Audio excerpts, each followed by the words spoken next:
జననేత పొంగిలేటి సీనన్న రాకతో నేలకొండపల్లి మండలం బోదులబండ గ్రామం రాజకీయ ఆధ్యాత్మిక కోలాహలంగా మారింది. గ్రామంలో ఆదివారం కన్నుల పండుగగా నిర్వహించిన శ్రీ ముత్యాలమ్మ అమ్మవారి విగ్రహ ప్రతిష్టాపన మహోత్సవంలో ఆయన ముఖ్య అతిథిగా పాల్గొని ప్రత్యేక ఆకర్షణీయంగా నిలిచారు.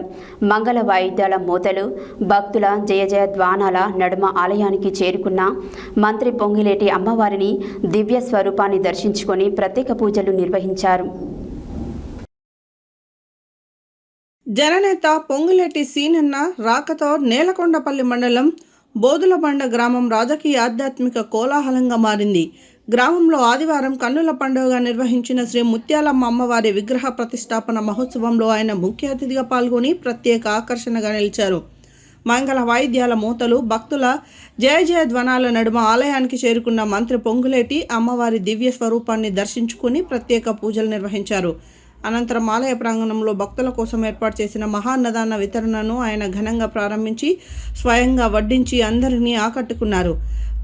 పూజల అనంతరం మంత్రి పొంగులేటి శ్రీనివాసరెడ్డికి అర్చకులు వేద ఆశీర్వచనం అందించి తీర్థ ప్రసాదాలను బహుకరించారు.